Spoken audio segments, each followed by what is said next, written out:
The decision made at the recent NATO conference in Madrid, Spain, may come back to haunt Swedish Prime Minister Magdalena Andersson soon.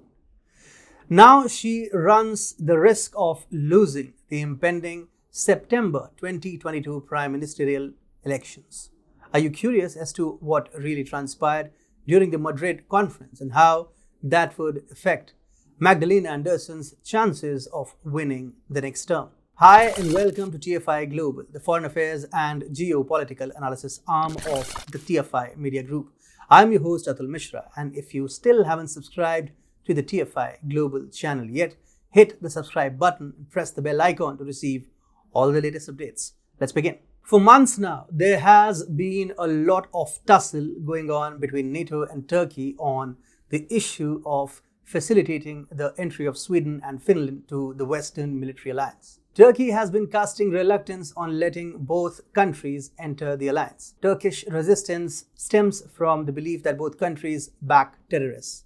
Turkey uses the term terrorist to refer to the Kurdistan Workers' Party or PKK, despite the fact that the PKK is designated as a terrorist organization by the US and the EU. Finland and Sweden have been hesitant to extradite PKK members to Turkey due to human rights concerns. Many Kurds, as well as the adherents of Gulen's movement, have sought asylum in Sweden in recent decades. The Swedish government attempted to stray from the Kurdish coalition in order to quell Turkey's concerns. Clearly, the action drew harsh criticism from the Swedish population, especially among Swedes of Kurdish descent. As a matter of fact, Andersson had to risk her position when recently a no-confidence motion was to be passed in the House against Justice Minister Morgan Johnson. The moderates, the liberals and the Christian Democrats had declared their support for the no-confidence vote against the minister. The concerned parties plus one more member of parliament was needed for the vote to be passed. The one additional vote required to approve the no-confidence motion had put Amine Kakabaveh, a non-affiliated legislator with a Kurdish background, in the spotlight. She is a Swedish politician of Iranian Kurdish ancestry, but Andersson and her justice minister were fortunate enough to get Amine Kakabaveh's support during the no-confidence motion. The three nations, that is Sweden, Finland and Turkey, signed a trilateral agreement to resolve Ankara's stated security concerns. However, given Andersson's move to align with Turkey's demands, it appears that her good fortune may not last for very long. This agreement prepared the way for Finland and Sweden to join NATO. But Andersson will undoubtedly face serious consequences at home as a result of this action.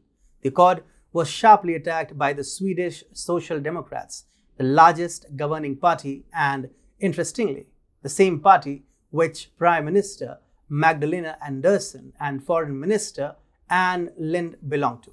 The agreement with Turkey is a slam for Erdogan, a shame for Sweden and a betrayal of Kurdish freedom fighters. It is a shock for many Democrats. Prominent Swedish diplomat and politician Pierre Schori was quoted as saying by the Swedish daily Expressen. However, there was already criticism from Swedish citizens of Kurdish descent, and now members of Andersson's party are resisting the move to reach a settlement with Turkey over the Kurds issue. Because of this, Andersson's chances of winning another term as Prime Minister have become from slim to none. Till now, it was the Kurdish people in Sweden, the lone hostile Kurdish MP or the opposition, that placed dissent over the government's move to abide with the implausible demands from Turkey. But now, the dissent list has widened, with the Prime Minister's own party coming out in the open, protesting the move to side with Turkey. This is, moreover, a tacit admission from the ruling party that the Prime Minister won't see power coming to her hands for a second time. September will be decisive, and if a new party emerges to the helm of affairs in Stockholm, Sweden's current stance on Turkey and NATO will see a quick turnaround. Moreover, the moderates, Christian Democrats, Sweden Democrats and Liberals currently have the support of 49.3% of voters, according to recent pre-election polls, giving them a slim advantage over the parties backing the current Social Democrat government, who have 48.8% support combined.